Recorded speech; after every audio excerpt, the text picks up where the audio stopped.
ஓம் நமச்சிவாய. ஓம் சிவாய நமய நம சிவம சிவாய நபய நமசி நமச்சிவாய.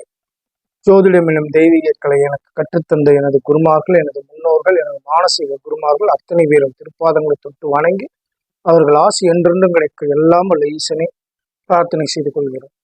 ஓம் நமச்சிவாய. நாம் இந்த பதிவுல இப்ப பார்க்க போறது, எல்லாரும் சொல்றது போல 6, 8, 12 இடத்து அதிபதிகள், ஒரு லக்னத்துக்கு 6, 8, 12 இடத்துக்கான அதிபதிகள் 6ஆம் இடத்ததிபதி 8ஆம் இடத்துல இருந்தாலோ, 8ஆம் இடத்ததிபதி 12ஆம் இடத்துல இருந்தாலோ, 12ஆம் இடத்ததிபதி 6ஆம் இடத்துல 8ஆம், இது போல பாத்தீங்கன்னாக்கா 6, 8, 12க்கு அதிபதிகள் ஏதேனும் ஒரு தொடர்புட பாத்தீங்கன்னாக்கா 6, 8, 12ல ஏதேனும் மாறி அமர்ந்து ஒரு ஜாதகத்துல இருக்குது அப்படின்னாக்கா, அந்த ஜாதகத்துக்கு என்ன சொல்றாங்க, கெட்டவன் கெட்டிடில் கிட்டிடும் ராஜயோகம்னு சொல்றாங்க. கெட்டவன் கெட்டிடும் ராஜயோகம்னா, இப்ப இந்த ஜாதகத்தை நீங்க இதுல பாத்தீங்க அப்படின்னாக்கா, ஒரு விளக்கம் இந்த ஜாதகத்துல சொல்றேன். இது கெட்டவன் கிட்டிடும் ராஜயோகம் இல்லை, கெட்டவனை ரொம்ப கெடுத்துட்டது. அவனோட வாழ்க்கையே பாத்தீங்கன்னாக்கா, அதாவது அந்த ஜாதகத்தோட வாழ்க்கையே மிகுந்த கேள்விக்குறிக்கு கொண்டு போற அளவுக்கு திருமண வாழ்க்கை பாதிக்கப்பட்டது. அப்படி அவருக்கு பாதிக்கப்பட்டதுக்கு காரணம் என்ன அப்படின்னு எடுத்துக்கிட்டோம் அப்படின்னா, அந்த ஜாதகதாரர் பிறந்தது அப்படிங்கிறது 1989 பிறந்த ஜாதகதாரர். 1989 பிறந்த ஜாதகதாரர் எந்த ஊர்ல பிறந்திருக்காருன்னு கேட்டீங்கன்னாக்கா, அவர் திருச்செங்கோடு பக்கத்துல பிறந்திருக்கார். அந்த ஜாதகதாரர் நம்மள்ட்ட ஜாதகத்தை எடுத்துட்டு வந்து பலன் கேட்க வராரு. அப்ப நம்ம அவருக்கு பலன் சொல்றோம். அவரோட ஒரு ஒப்புதல் கேட்டுதான் இந்த ஜாதகத்தை நம்ம இங்க பதிவிடுறோம். அதுல வருடத்தை மட்டும் சொல்லுவேன், பேரும் அதே நேரத்துல மாதம் தேதி சொல்லாம தான் சொல்ல முடியும், சொல்லியே தான் சொல்றோம்.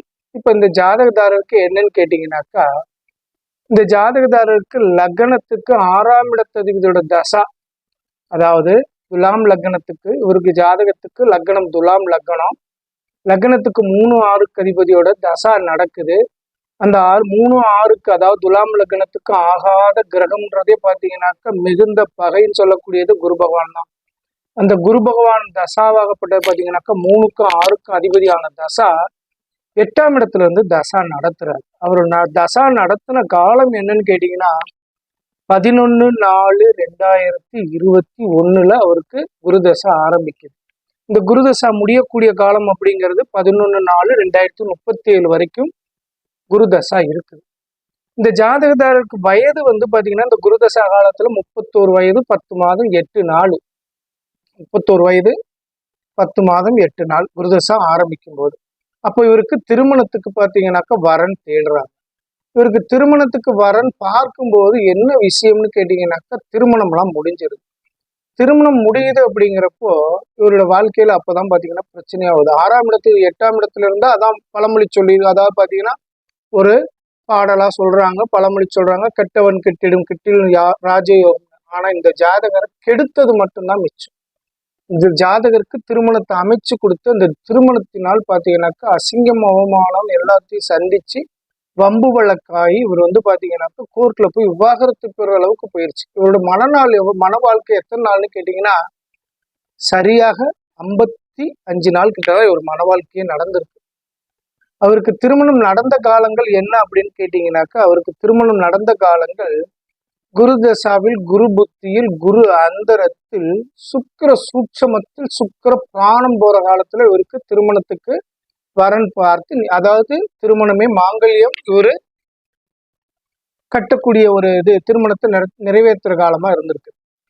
அப்ப அந்த நாள்ல என்னன்னு கேட்டீங்கன்னா, இவரோட ஜனனகால ஜாதகத்துல உள்ள ராகு மீது பாத்தீங்கன்னாக்கா சந்திர பகவான் பயணிச்சிருக்காரு. ஒரு நிமிடம் அதை நம்ம எடுத்தே பார்த்துருவோம். அதுல ஜனனகால ஜாதகத்துல இந்த ஜாதகருக்கு பாத்தீங்கன்னாக்கா அப்போதைக்கு சந்திர பகவான் பயணிச்சிருக்காரு.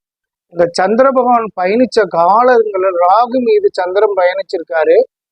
அதே போல பாத்தீங்கன்னாக்கா இவருக்கு திருமண காலத்துல பாத்தீங்கன்னாக்கா சுக்கிர பகவான் அப்படிங்கிறவர் பாத்தீங்கன்னாக்கா இவருக்கு அவரோட சுக்கிரன் இருக்கக்கூடிய மிதுனத்திலேயே போயிருக்கார், செவ்வாய் பகவானும் அங்கே இருக்கார். அந்த 7ஆம் இடத்ததிபதி செவ்வாய் பார்த்தீங்கன்னாக்கா இவரோட ஜனனகால ஜாதகத்துல இதே லக்னத்துக்கு 9ஆம் இடத்துல இருக்காரு. சுக்கிரன் செவ்வாயும் பார்த்தீங்கன்னாக்கா அதே போல இவரோட திருமண காலத்திலே அதே இடத்துல இருக்கு. அப்ப இவரோட ஜனனகால ஜாதகத்தில் இருக்கக்கூடிய ராகு மீது பாத்தீங்கன்னாக்கா சந்திரன் பயணிக்கிறார். சந்திரன் ராகு மீதே போறாரு. அதே போல இவருக்கு திருமணமான மறுநாள் இவரோட லக்னத்துக்கு 2-7க்கு அதிபதினு சொல்லக்கூடிய செவ்வாய் பகவான், கலஸ்தர ஸ்தானாதிபதினு சொல்லக்கூடிய செவ்வாய் பகவான் மறுநாள் பாத்தீங்கன்னாக்கா அவரு கடகத்துல நீசமாகிறார். இவரோட லக்னத்துக்கு பாத்தீங்கன்னாக்கா திக்பலம் பெறாருன்னு நம்ம எடுத்துக்கிறோம் அப்படின்னாலுமே நீசம் பெற்ற கிரகமாவே அந்த இடத்துல நம்ம அதை பாவிக்க வேண்டியதா. அப்ப இவரோட காலங்கள் திருமணம் நடந்த மறுநாளே பாத்தீங்கன்னாக்கா இவரோட ஜனனகால ஜாதகத்துல இருக்கக்கூடிய கலஸ்தர ஸ்தானாதிபதி, குடும்பஸ்தானாதிபதினு சொல்லக்கூடிய செவ்வாய் பகவான் பாத்தீங்கன்னாக்கா கோச்சாரத்துல அன்னைக்கு அவர் நீசமாகும். அன்னைக்கு ஆரம்பிக்கிற பிரச்சனையாகப்பட்டது இவருக்கு என்னன்னு கேட்டீங்கன்னா, கடந்த அதாவது 2 மாதங்கள் கிட்ட பாத்தீங்கன்னாக்கா அந்த பிரச்சனை தொடர்ந்து போயிட்டு இருக்கு. இவரு குடும்பம் நடத்தக்கூடிய காலங்கள் அப்படிங்கிறதே பாத்தீங்கன்னாக்கா ஒரு 52 நாள் 53 நாள் தான் நடத்துறாரு. இந்த செவ்வாய் நீசம் பெற வரைக்கும் ஒரு குடும்பம் நிம்மதியா நடத்த முடியல. அதாவது கோச்சாரத்துல இருக்கக்கூடிய கிரகங்களோட பலத்தையும் பாத்தீங்கன்னாக்கா திருமண காலங்கள் நம்ம எடுத்து அதற்கு தகுந்தால் போல முகூர்த்தம் குறிக்க வேண்டியது கட்டாயம்ன்றது இந்த ஜாதகத்துல நம்ம தெரிஞ்சுக்கிறோம். இந்த ஜாதகருக்கு அடுத்தது பாத்தீங்கன்னாக்கா திருமண அமைப்பு அப்படின்னு சொல்லும் போது 2வது திருமணம் எப்படி இருக்கும் அப்படின்னு சொல்லி அவர் கேட்கிறாரு. அப்ப அவருக்கு போயிட்டு இருக்கக்கூடிய தசாபுத்தியும் பாத்தீங்கன்னாக்கா இங்க சரியானபடிக்கு ஒரு நல்ல தசாபுத்தியாகவும் போல 6ஆம் இடத்ததிபதி 8ஆம் இடத்துல இருந்து தசா நடத்துறாரு. புத்தி காலங்களும் பாத்தீங்கன்னாக்கா அவருக்கு சரியில்லாத காலமா போயிட்டு இருக்கு. அப்ப அடுத்தது இவருக்கு வரப்போறது என்னன்னு கேட்டீங்கன்னாக்கா சனி தசா, அதாவது குரு தசாவில் சனி புத்தி வரப்போகுது. இந்த சனி பகவான் ஆகப்பட்டவர் பாத்தீங்கன்னாக்கா 4க்கு 5க்கு அதிபதி 3ஆம் இடத்துல இருந்து புத்தி நடத்த போறாரு. இப்ப 4க்கும் 5க்கும் அதிபதி 3ஆம் இடத்துல இருந்து புத்தி நடத்துறாரு. அவர் என்ன பண்றாருன்னு கேட்டீங்கன்னாக்கா இவரோட லக்னத்துக்கு 9ஆம் இடத்தையும் பாக்குறாரு, 5ஆம் இடமான புத்திரஸ்தானத்தையும் பாக்குறாரு. அந்த புத்தி காலங்கள்ல இவருக்கு திருமணம் நடந்துருமா அப்படின்னாக்கா அந்த புத்தி காலங்கள்ல திருமணம் நடக்கிறதா இருந்தாலும் அடுத்தாப்புல இவருக்கு 11ஆம் இடத்துல இருக்கக்கூடிய 2வது திருமணத்தை குறிக்கக்கூடிய இடத்துல பாத்தீங்கன்னாக்கா கேது பகவான் இருக்காரு. அப்ப 2வது திருமணத்தை குறிக்கக்கூடிய இடத்துல கேது பகவான் இருக்கிறார் அப்படிங்கிறப்ப இவருக்கு சனி புத்தி முடிஞ்சு புதன் புத்தி அடுத்தது கேது புத்தி வரக்கூடிய காலங்கள்ல மீண்டும் ஒரு தொந்தரவு வரத்துக்கு வாய்ப்புகள் இருக்குது. அதே 2வது திருமணத்தை குறிக்கக்கூடிய 11ஆம் இடம் அப்படிங்கிறதுக்கான அதிபதி அவரும் சூரியனும் பாத்தீங்கன்னாக்கா இவரோட லக்னத்துக்கு 8ஆம் இடத்துல பாத்தீங்கன்னாக்கா அவரும் மறைகிறார். அவரு இன்னொரு விஷயம் என்னன்னு கேட்டீங்கன்னா அமாவாசை சந்திரனோட போயிருக்காரு. அவர் என்ன இருந்தாலும் உச்ச சந்திரனின் சாரம் பெற்றிருக்காரு அப்படின்னாலும், அதாவது சந்திரனின் ரோகிணி நட்சத்திரம் 3ஆம் பாதத்தில் அவர் இருக்கார் அப்படின்னாலுமே உச்சம் பெற்ற சந்திரனின் சாரத்தில் இருக்கிறதா நம்ம இங்க எடுத்துக்க முடியல. ஏன்னா அமாவாசை சந்திரனா போயிட்டாரு. அமாவாசை சந்திரனுக்கு சாரம் வாங்கி பாத்தீங்கன்னாக்கா 11ஆம் இடம் 2வது திருமணத்தை குறிக்கக்கூடிய அட்டவாய் சூரியன் 8ஆம் இடத்துல இருக்கும்போது இவருக்கு திருமண வாழ்வுங்கிறது பாத்தீங்கன்னாக்கா அடுத்தடுத்து இவருக்கு கேள்விக்குறியா இருக்கு. 5ல இருக்க ராகு பாத்தீங்கன்னா புத்திரத்துக்கு தொந்தரவு கொடுக்குது. புத்திரக்காரகன் சொல்லக்கூடிய குரு பகவான் பாத்தீங்கன்னா 8ல போய் மறைகிறாரு. அவரே பாத்தீங்கன்னாக்கா லக்னத்துக்கு 6ஆம் இடத்துல தசா நடத்துறாரு. அதே போல பாத்தீங்கன்னாக்கா 5ஆம் இடம்ங்கிற பூர்வ புண்ணியம், நுண்ணறிவு, காதல், குலதெய்வம், முற்புறவு எல்லாத்தையும் புத்திரத்தையும் சொல்லக்கூடிய 5ஆம் இடத்துல ராகு இருந்து சனியின் பார்வையில இருக்காரு. இது எல்லாமே இவரோட வாழ்க்கையில பாத்தீங்கன்னாக்கா மிகுந்த ஒரு கேள்விக்குறியாவே போயிருக்கு. அதனால இவருக்கு திருமணம் அப்படிங்கிறது அடுத்தடுத்து நடக்குமா அப்படிங்கிறது ஒரு கேள்விக்குறியா இருக்கனால அவர் மிகுந்த மனவேதனையில அந்த வழக்கு முடிக்கிறதுலே பெரிய விஷயமா இருந்து அந்த வழக்கு முடிச்சுட்டு அடுத்த திருமணத்துக்கு தயாராகிறார். இப்ப இதுல எல்லாரும் சொல்றது போல பாத்தீங்கன்னா கெட்டவன் கெட்டிடன் கிட்டினுடைய ராஜயோகம்ன்றதெல்லாம் இங்க எடுக்கல பாருங்க. என்ன தெரிந்தாலும் துலாம் லக்னத்துக்கும் ரிஷப லக்னத்துக்கும் ஆகாத கிரகம் அப்படின்னு சொல்லக்கூடிய குரு பகவான் 6ஆம் இடத்து 3க்கும் 6க்கும் துலாம் லக்னத்துக்கு 3க்கும் 6க்கும் அதிபதியாக வரக்கூடிய குரு பகவான் லக்னத்துக்கு 8ஆம் இடத்தில் செவ்வாயின் சாரம் பெற்று செவ்வாயின் மிருகசீரிஷம் 1ஆம் பாதத்தில் சாரம் பெற்று தசா நடத்துறாரு. அதே நேரத்துல செவ்வாயும் பாத்தீங்கன்னாக்கா குரு பகவானின் புனர்பூசம் நட்சத்திரம் 3ஆம் பாதத்தில் இருந்து இருக்காரு. அப்ப இவங்க 2 பேருமே சார பரிவர்த்தனையே ஆகுறாங்க. இங்க சாரமும் வேலை செய்து பாருங்க.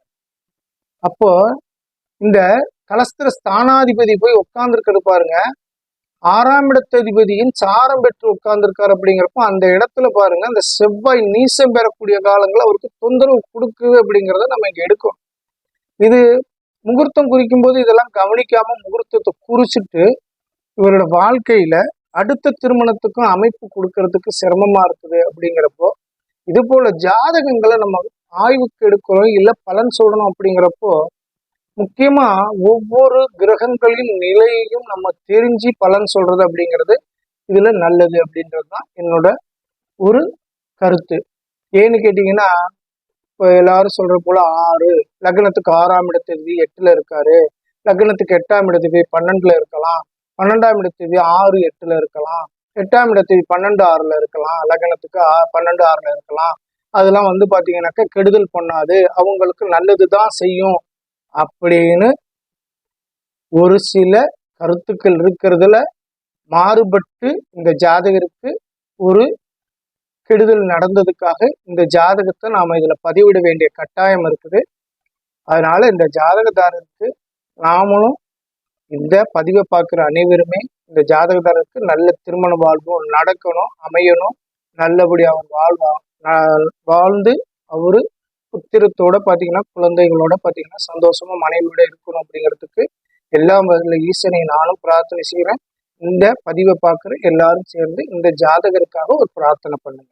ஏன்னா பல பேரோட பிரார்த்தனை ஒரு ஜாதகருக்கு பாத்தீங்கன்னாக்கா நன்மை செஞ்சிடும். இந்த ஜாதகதாரர் நீங்க தெரிஞ்சுக்கணும் அவசியம் இல்லை. இந்த கட்டங்கள் உள்ள ஜாதகதாரருக்கு நல்வாழ்வு அமையணும்னு சொல்லி நீங்களும் ஈசனை வேண்டிக்கோங்க, நானும் ஈசனை வேண்டிக்கிறேன். எல்லாம் நல்லதாவே நடக்கட்டும். ஓம் நமச்சிவாய. வாழ்க வளமுடன், வாழ்க வளமுடன், வாழ்க வளமுடன்.